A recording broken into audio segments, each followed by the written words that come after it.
Fala, meu cotista, beleza? Sejam bem-vindos a mais um vídeo do canal Fim da Questão, Ivan aqui falando. E bora bater um papo sobre o Kinea Hedge Fund. Vamos dar uma olhadinha aqui o que rolou durante esse mês. Então a gente vê aí um fundo com patrimônio líquido aí de quase 2 bilhões, cota patrimonial em 99,82, cota mercado fechou hoje em 92,78. Então tá com descontinho aí, né? São 43 mil cotistas. Que a gente pega mais alguns números dele. Então, pagou aí R$1 por cota. Fundo aí de 2023, fundo novo, né? Tem uma taxa de administração de 1,20, não tem taxa de performance. Tipo de investidor público geral. Que a gente vê a alocação dele, tá 117% alocado, ou seja, tem aí uma alavancagem. Principais movimentações na carteira de CRI. Tem esse CRI aqui de 25 milhões, IPCA mais 9, né, um tenda pro absoluto aí. O resumo da carteira de CRI, como que tá?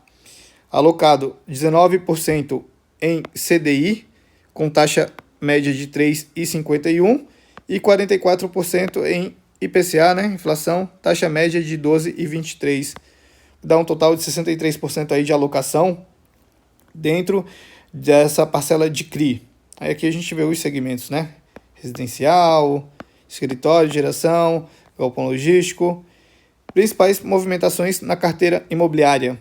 Então tiveram a reavaliação anual da carteira do Kinea Hedge Fund, né? E ele apresentou um incremento de 1,4.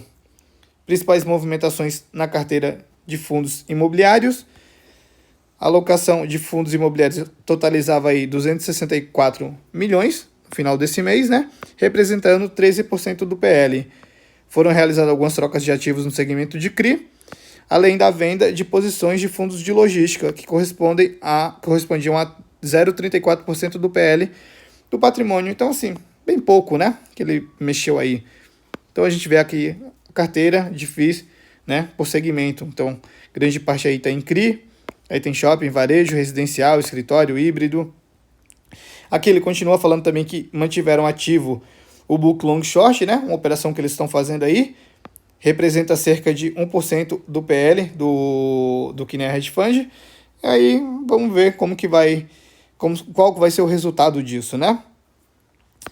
Retorno da carteira de fundo imobiliário. A gente vê que é um retorno muito bom aí frente ao IFIX, né? Ele subindo 25% e FIX subindo 13%. Que é uma ladainha só. Que ele fala sobre os dividendos, né? Então eles querem manter eles ali de forma linear, né? Então segue um valor indicativo aí dos dividendos esperados para o fundo para os próximos 3 meses aí, entre 1,05 e 95 centavos, né?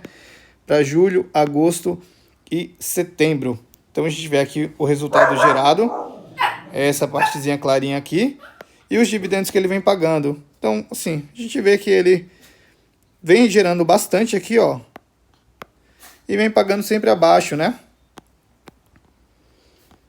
Aqui nas informações contábeis a gente vê esse mês aqui, né? Então, gerou um resultado líquido de 21, pagou 19,7, gerou 1,6, pagou R$1, guardou 6 centavinhos aí para reserva, tá com a reserva acumulada de 87 centavos. Todos os fundos da Kinea têm uma reserva muito gorda, né? A Kinea não tira o escorpião do bolso de jeito nenhum. Assim, tem alguns fundos que ok você segurar um pouquinho mais, mas tem outros que assim não tem explicação nenhuma, tem que entregar para o cotista, não tem o porquê fazer uma reserva tão grande assim, tão robusta assim desse jeito, sabe? Seguindo aqui, ele fala que a parcela de IPCA dele é referente aos meses de abril e maio, né? Foi 0,43 e 0,26. No próximo mês vai ser 0,26 com 0,24, então vai diminuir aí um pouquinho. Resultado por cota, então a gente vê aqui, parcela de CRI dele, ó, veio até um pouco mais baixa do que nos 2 últimos meses. Com o IPCA, com ele pegando os 2 IPCAs ali, que será de 0,26 e 0,24, vai vir um pouco mais baixo ainda, né? Apesar que depende da quantidade de dias úteis que o mês vai ter, eu não cheguei a ver quantos que são, mas talvez venha abaixo disso. Ou digamos que na melhor das hipóteses, isso aqui. Provisões de valores a pagar, então, a gente vê aqui como que tá total, ele tem 10% em caixa, né, 194 milhões, mas tem parcelas a pagar aí pela compra do São Luís e do Shopping Uberaba. 95 milhões aqui, 79 milhões aqui, ele vai sobrar com 0,9% do PL, 18 milhões em caixa depois que pagar isso aqui tudo, né? E aqui tem os desembolsos e os valores. Terceiro trimestre, quanto que ele vai pagar, no quarto trimestre e no primeiro trimestre de 26. E após o primeiro trimestre de 26. Então, somando tudo isso aqui, dá conta o caixa, né? O caixa dele é justamente para isso, né? E enquanto isso, ele vai rendendo ali também alguma coisinha, vai ajudando no mês. Distribuição dos dividendos, entregou R$1 por cota, né? Nos últimos meses, ó, a gente vê que ele estava com 90 centavos. Depois subiu para 95 e R$1. Negociação e liquidez, a liquidez média diária de 3 milhões por dia. A carteira atual do fundo. Então a gente vê aqui a parte de CRI dele, nenhuma concentração, bem diversificado aqui.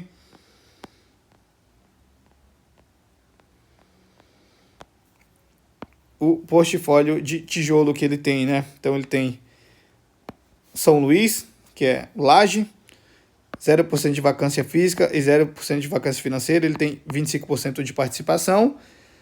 Tem o Faria Lima também, 0% de vacância física, 0% de financeira, tem 51% de participação. Receita por índice de reajuste, 166 aí, IPCA e IGPM, né? Isso aqui é o que ele tem de laje. Cronograma de vencimento dos contratos, 2026 começa uma parte, revisional, bastante aí para esse ano. Aqui a gente vê um pouquinho dos inquilinos dele, né? Um pouco de tudo. Aí aqui ele traz mais detalhes do edifício São Luís, né? Diferenciais do ativo, tudo mais. Aqui do Faria Lima, mesma coisa, alguns diferenciais. Aqui já a parte de shopping dele, que é o Shopping Uberaba, né?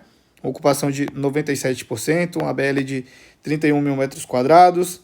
Tá aqui o valor da transação, ó, 146 milhões, né? Esse shopping, ele pertencia ao HSML, se eu não me engano. Foi isso.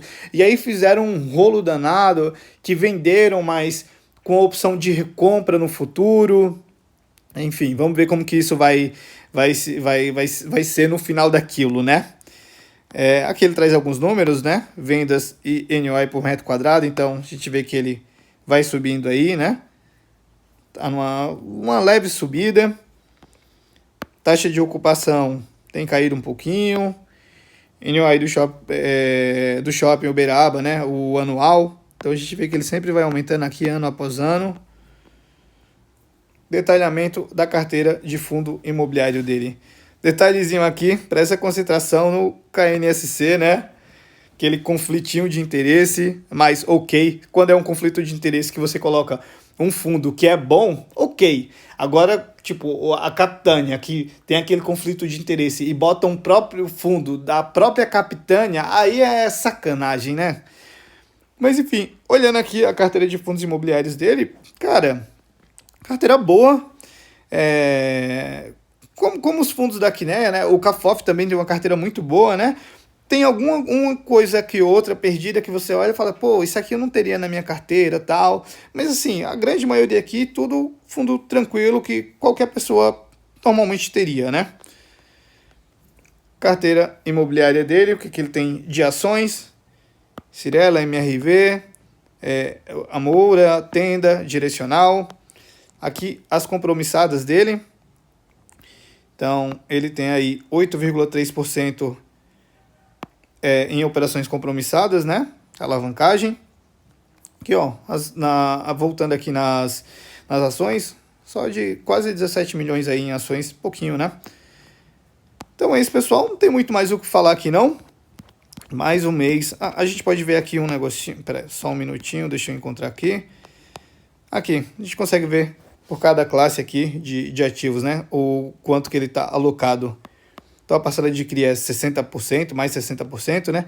Fundo imobiliário, 13%, imóveis, 29%, ações, 1,2%, e aí ele tem aqui LCI e caixa, que no final do dia tudo é caixa, né? Que é para pagar aquelas obrigações. Então é isso, pessoal. Mais um mês de Que Nem a Hedge Fund. Super light, super tranquilo. Dá para entregar aí esse R$1 que tá pagando agora, né? Dá para manter aí durante esses 3 próximos meses. E até se manter até o final do ano, né? Então é isso, não tem muito mais o que falar aqui não. Se ficou qualquer dúvida, pode deixar aqui nos comentários, tá? Se gostou, deixa o like. Se gostou mais ainda, se inscreve no canal para não perder nada. Ativa o sininho, compartilha com os amigos. E segue lá no Instagram também, @ofidaqestão. E é isso, galera. Valeu, abraço!